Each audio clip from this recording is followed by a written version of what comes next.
first question is, why you start with Narconon and for how long? I've been staff in Narconon for 27 years, and I didn't plan on staying so long, mind you. I was going to do it for 6 months, and then I would get back to my old job again. But then I got so involved, of course, and you saw the people doing so well, and you saw how the parents needed help, particularly the parents, and you saw people getting better, parents starting to look younger, and then I decided to stay. And what is the most touching about the Narcon program that you have seen? Is the people doing well, and the parents also becoming so happy with their children, and looking younger, and then the guys also changing. You see people changing.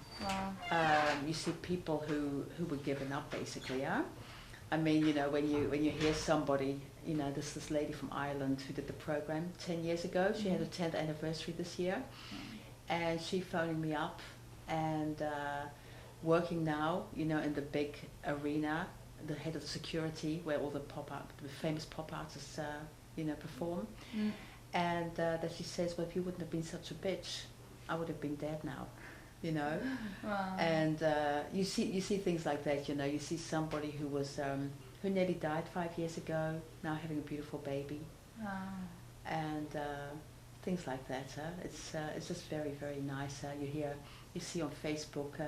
You see a guy who came, from Croatia, who'd been with the military police in the war, who became addicted during the war, so he could fight better.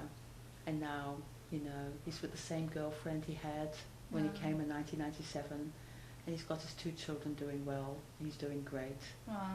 And these are the things that, really move you, make you happy. Yeah. And which make it all worthwhile, which make all the work and all the trouble worthwhile, Wow, very nice. Yeah. And what is your viewpoint about the drug scene in Holland? Yeah, it's quite something. There's different things to say about it. I mean, when you have with the coffee shops, I mean, they know what the situation is. They know that they're involved in the crime and everything, and the police know they can pinpoint it, and we don't know what will happen if the coffee shops will disappear like overnight. I mean, I think personally it needs to be done is good drug education. Okay. I mean, good drug education given by Narconon people, because they know what they're talking about, they've been there. And it was very, very nice, because in 2003 I went along with a drug education lecture to one of the schools in the village where I come from, and the kids were of course also all quite interested in me because my family's quite well known there, and they all knew my nephews. And one of those kids became a good friend. One of these kids was one of the most famous skiers in Holland, the third famous one. He actually recently, I mean a few years after having received the lecture, all through the years he'd say to my nephew, hey, say hello to your auntie. And a few years later he said, that lecture that your auntie gave with these guys from Narconon, he said, that was so good. And that that kids, really had an impact on those kids, and that's the way to do it. That's the way it's going to solve the problem. We can debate about the coffee shops, this, that, and the other, but what is needed in that country, big time, is massive drug education. Wow. Repeated drug education. Yeah, makes sense. Wow, good. Yeah. Thank you. Yeah. And how did you like being at Narconon Europe? I love being at Narconon Europe, and I'm going to come back very regularly. Every 2 or 3 weeks is my target, because it's just wonderful. I mean, when you study in Narconon Europe, when you finish, when you leave, there's no questions. You can use what you learned here. I mean, I've studied elsewhere and everything, and then sometimes you leave a course room with still a little bit of doubts. Okay, can I do it? And every time I leave Narconon Europe, I know I can do it. Wow, fantastic. And I'm going to be coming back every 2-3 weeks. Just wonderful here. Great. Yeah. Happy to see you soon again. Thank you, yes. Which course did you just finish?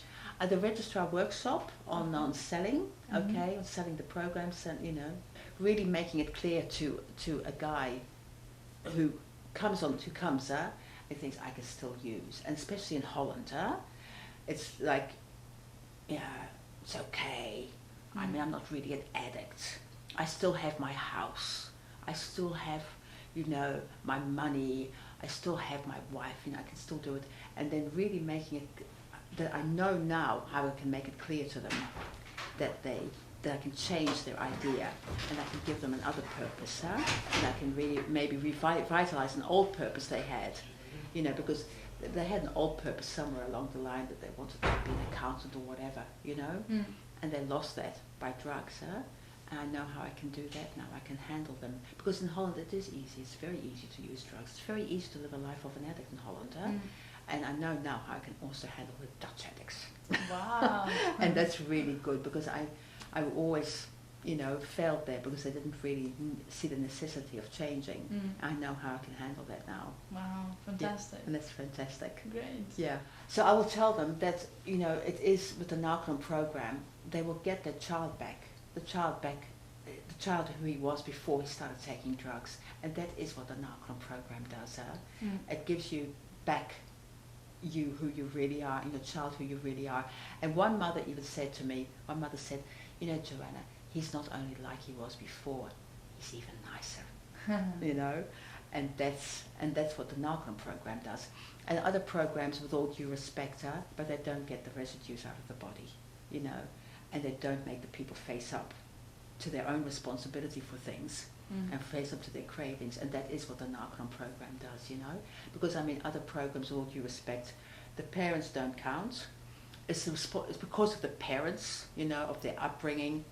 You know, that's why the kid was a drug addict. No, the kid is a drug addict because the kid decided to become a drug addict. You know, I mean, the parents never gave him the drugs.